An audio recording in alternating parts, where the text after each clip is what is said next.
Olá, tudo bom? Seja bem-vindo, esse aqui é o Terceiro Sinal, eu sou Adalberto Roch, sou ator, iluminador, professor de teatro e hoje nós vamos falar sobre criação artística de grupos na pandemia.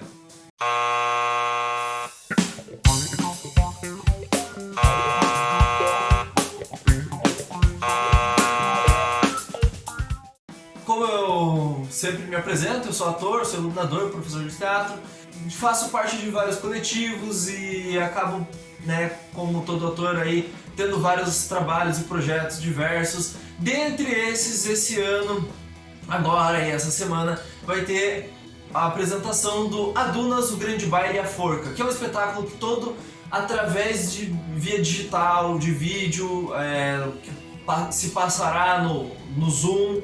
Esse será o nosso palco. E hoje eu vou falar sobre o processo de criação desse espetáculo, dessa apresentação e o como que isso tem a ver com o que outros grupos estão fazendo, o como que está sendo desenvolvido o teatro de grupo na pandemia. Então, pelo menos parte, do que eu sei e do que eu já ouvi por aí. Então, a primeira coisa que, como a gente entrou numa pandemia e ficou aí um ano, pelo menos, parado tudo, já passou a ficar uma coisa extremamente complicada, as pessoas irem ao teatro, quem estava com peça parou tudo, de desenvolver projetos, às vezes projetos que estavam conseguindo captar não sabia como executar daí, porque a execução era para ser todo presencial, aí tinha que tentar readequar isso, então gerou uma grande confusão. E aí tanto grandes companhias quanto pequenas, grupos, coletivos aí, tiveram essa dificuldade de se adequar e criar projetos, criar as suas obras, e então tiveram que buscar um jeito de se inovar. Como que a gente chega até as pessoas, faz teatro, como que consegue dar continuidade ao nosso trabalho sem precisar estar indo para um teatro, sem precisar surtar, sei lá, ou ir pra rua. Como que pode fazer isso e ainda manter uma qualidade com relação aos cuidados sanitários? E também com isso, como que o público, ou a gente enquanto artista, também consegue consumir outras coisas, porque aí começaram a surgir, assim, na falta de você poder ir ao teatro, apresentações online, ou apresentações de leituras dramáticas, de videoteatro, que acabou virando esse teatro online uma única opção de teatro, ou do mais viável de teatro possível. Então também houve um movimento nesse momento aí, eu pelo menos acredito ter visto um movimento de grupos começarem a criar vídeos ou criar uma conexão maior com esse processo do YouTube, entre outras plataformas, para documentar, também expor assim, alguns materiais pedagógicos, por exemplo. Mas, dentre todas essas situações, uma que aconteceu foi de tentar encontrar, entre esse lugar da estética do cinema, da televisão, do vídeo em geral, que é um jeito de interpretar, um jeito de apresentar as coisas, de gravar, de tudo, e o jeito de apresentar, de se comportar, de ensaiar para o teatro. E aí esse teatro digital ele veio para ficar nesse meio termo e as pessoas encontrarem na realidade como chegar nisso, e como também ser algo que chame a atenção do público para quererem assistir isso. O lado bom, já digo, um ponto positivo é que, de certa forma, aproxima algumas pessoas que teriam algumas fronteiras no meio do caminho. Por exemplo, alguém lá do Amazonas pode ver o que eu vou produzir aí essa semana. Ou a gente aqui do Paraná consegue, através disso da internet, saber como que tá o teatro na Argentina e assistir alguma coisa de lá. Como eu, por exemplo, consegui já assistir uma palestra sobre fazer teatro na Argentina, nesses tempos aí. Então, você pode ter uma troca ou, outras possibilidades aí nesse percurso. Nesse caso do Adunas que eu tô falando hoje, é um espetáculo, inclusive, que tem uma atriz participando e que ela não está no mesmo estado que os outros. Ela é uma atriz que está em São Paulo contracenando com todo o resto do elenco que está no Paraná. Só é possível por causa da tecnologia, né, que a gente tem hoje em dia e de estar fazendo tudo via online. Então já é um diferencial de certa forma positivo. Com a pandemia, né, no final de 2020 aí, teve a criação e a execução aí dos editais através da Lei Aldir Blanc, que foi uma lei emergencial, né, que está sendo uma lei emergencial para amparar minimamente os artistas que simplesmente passaram a não ter os projetos executando, não ter então dinheiro entrando e ficaram sem trabalho, sem dinheiro, sem nada, totalmente desamparados. Com a Lei Aldir Blanc, então, houve daí alguma possibilidade de andamento para esses trabalhos. E nisso foi possibilitado a inscrição desse projeto de criação de dramaturgia, que foi isso que possibilitou a Dunas Grande Baile à Forca, que foi então um projeto inscrito na Lei Aldir Blanc, aprovado, e aí a partir do momento que recebeu esse repasse do recurso, deu para todos os artistas ali começarem a trabalhar pelo menos um pouquinho mais aliviados e amparados por causa desse recurso. O que isso prova pra gente? Que os artistas precisam estar recebendo alguma coisa, né, para sobreviver e trabalhar, e conforme vão recebendo isso, também vão botando de volta pro mercado, para as pessoas, porque no meio desse processo, depois que foi construído o texto, ele foi daí, então para uma fase de leitura dramática, preparar essa apresentação, preparar assim a criação visual mesmo desse teatro. E aí nisso, eu preciso comprar alguma luz, eu vou lá na internet e compro. De certa forma foi o dinheiro que entrou pelo próprio auxílio do governo, e daí esse dinheiro foi usado para comprar algum produto que daí usaria nessa apresentação. Ou seja, esse dinheiro circula, né? A gente não pega o dinheiro e fica só parado com ele em casa, vivendo assim, a gente bota ele para trabalhar.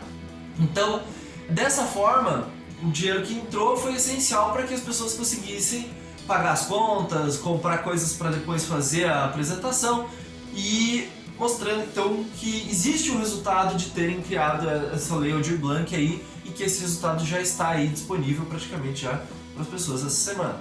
Focando agora mais no a Dunas, o Grande Baile e a Forca. A partir do momento que teve então vamos criar essa dramaturgia, teve aí a criação da dramaturgia, um procedimento criado para que todo mundo do grupo criasse esse texto coletivamente.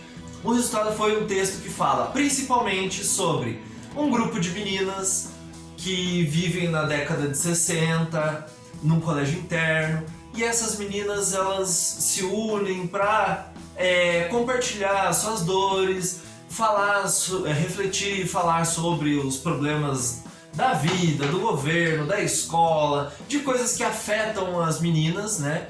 E dentro disso elas vivem, né, fortes emoções, desde coisas legais e positivas até coisas ruins. Por isso, quando vai ter um grande baile na escola, acaba sendo uma situação, um momento marcante. E esse grande baile vai assim do momento de vai ter um grande baile até a forca. Então, por isso, né, o título é Dunas, o Grande Baile e a Forca. Porque o que junta essas meninas para ter desde momentos legais entre as mulheres e coisas que unam elas e que façam elas se fortalecerem, até coisas que botem em risco a vida, coisas que botem ali como um resultado de um julgamento, como uma pena de morte, uma coisa assim, o que vai de um ponto a outro. E aí nisso também essa história tem, né, todo esse drama, toda essa coisa, tem ali uma ponta de tragédia e tem um triângulo amoroso no meio ali, então que deixa também um negócio muito mais instigante para esse lado de quem gosta também de ver um romancezinho ali dentro da história. Então é basicamente por aí, para não dar muito spoiler, que vai a história A Dunas, o Grande Baile e a Forca, contando a partir do que acontece com essas meninas, do triângulo amoroso que atinge, né, elas de alguma forma, e da situação que isso vai gerar né, a ver com esse grande baile e a forca. Um texto criado realmente coletivamente, com 8 pessoas, cada um colocando um pedaço de si ali. Muitas vezes, né, coisas que uma quer ir mais para um lado, outro quer ir mais para o outro, acaba achando um meio caminho, ou uma coisa que bate nos dois lados.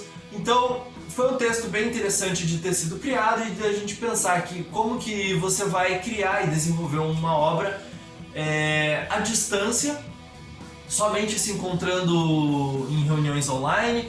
Então demandou uma certa concentração, uma certa ordem de você se organizar ali para quando que eu vou sentar, como que a gente tem um tempo de discutir coisas meio aleatórias e focar em assuntos restritos, bem diretos do texto.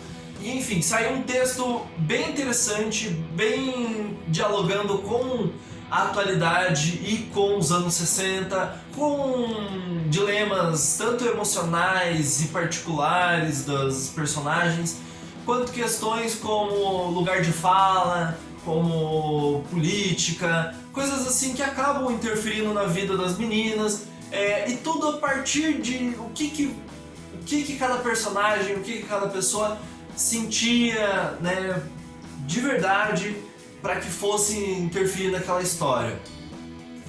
E apesar de eu falar que tem uma história e tudo mais, e que conta uma historinha, não é necessariamente uma estrutura narrativa muito aristotélica, muito regradinho, muito assim. Então acaba sendo interessante até essa questão de pesquisa de dramaturgia contemporânea. Também o começo desse processo, como foi uma criação coletiva, não queria se induzir totalmente para que fosse para um lado ou para outro. Então foi usado até um sistema de estímulo composto, que é uma coisa bem interessante. Se quiserem, algum dia a gente pode fazer um vídeo só falando sobre criação com estímulo composto. Por exemplo, comenta aqui então o hashtag fala mais de estímulo composto. Que, por sinal, uma das contrapartidas desse projeto ali, da criação de dramaturgia, é uma oficina sobre estímulo composto, que vai ter no dia 3 de abril. Então já fique ligado aí, dia 3 de abril tem uma oficina que vai acontecer sobre estímulo composto e as vertentes possíveis que foram utilizadas nesse projeto, inclusive. Então foi criado dessa forma, a partir de estímulo composto e depois de reunião, trocando esses estímulos, ia como que uma coisa interferia em outra, até chegar num consenso de qual era a história, como que iria, qual era a estética, e depois que a história estava praticamente fechada, como que a gente vai montar isso em cena, em vídeo, numa questão visual. E agora, por fim, então, chegou-se ao momento de estreia. Essa semana, então, convido vocês que estiverem assistindo esse vídeo, dia 1/4, e dia 3/4 também vai ter.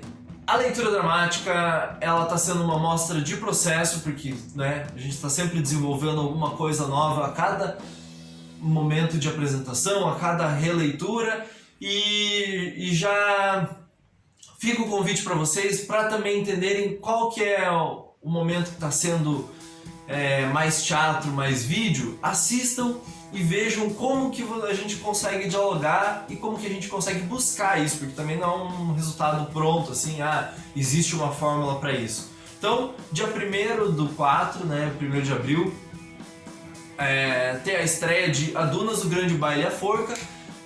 Aqui na descrição vão ter os links para tanto você retirar os ingressos que são gratuitos, para dia 1º ou dia 3, que é sábado, quanto vocês podem também pegar aqui o link para se inscrever nas oficinas que acontecerão no dia 3. Então, que são oficinas sobre o procedimento de criação desse texto, através de estímulo composto, entre outras coisas que foram criadas, né? No caso, a gente usou o estímulo composto para criar o texto, mas também, de certa forma, para criar questões visuais, de áudio, né, de música, e para chegar nas personagens através das sensações que cada estímulo nos trazia. Então, tem oficina que é mais focada para visualidade, sensorialidade e para criação musical. Então, fica aí o convite. Para vocês que estão assistindo, totalmente online, através do Zoom, vai acontecer a Dunas do Grande Baile à Forca, a apresentação dia 1/4 e dia 3/4 e a oficina dia 3/4. Fiquem com a gente, se inscrevam no canal se vocês não estão inscritos, cliquem no sininho porque daí vocês vão saber todos os vídeos que chegarem novos. Siga lá no Instagram, comentem aqui se tiverem alguma coisa para comentar. Até o próximo vídeo do Terceiro Sinal.